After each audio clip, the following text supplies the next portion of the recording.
دوستو حیدر علی کی محنت رنگ لے آئی اور آئی سی سی نے حیدر علی کے لیے بہت بڑا فیصلہ سنا دیا اور حیدر علی کو بہت بڑے پوزیشن پر دھکیل دیا۔ حیدر علی اس وقت ٹاپ بیٹسمین بن گئے ہیں۔ آئی سی سی نے بہت بڑا اعلان کر دیا ہے حیدر علی کی جانب سے اور حیدر علی کو بہت بڑا اعزاز اور مقام دے دیا ہے اور اس وقت حیدر علی بہت بڑی پوزیشن پر پہنچ چکے ہیں اور سب حیران رہ چکے ہیں۔ دوستو آئی سی سی نے حیدر علی کو نمبر 1 بیٹسمین بنا دیا ہے T20 میں۔ دوستو صرف اور صرف حیدر علی کو مزید 10 میچز کھیلنے پڑیں گے اور اسی میچز کی وجہ سے حیدر علی نمبر 1 T20 بیٹسمین بن جائے گا اگر وہ اسی اوسط سے بیٹنگ کرتے رہے تو۔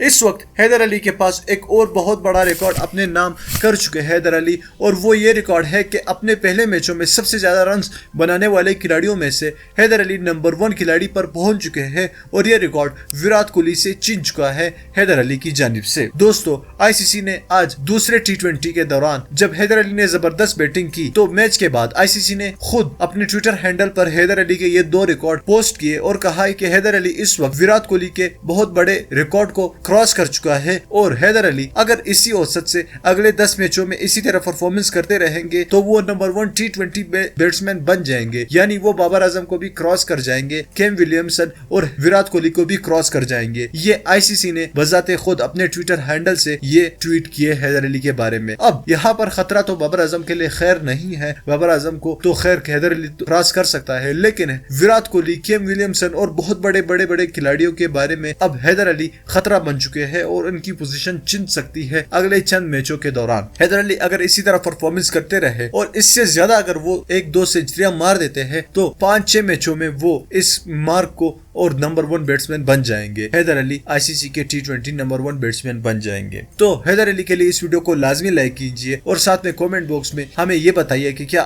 حیدر علی کو آپ دنیا کا نمبر 1 بیٹسمین بننا چاہتے ہیں، دیکھنا چاہتے ہیں یا نہیں۔ آپ ہمیں کومنٹ کر کے نیچے بتائیے۔ دوستو اس ویڈیو کو لائک کیجئے اور ہمارے اس چینل کو سبسکرائب کیجئے۔ اللہ حافظ۔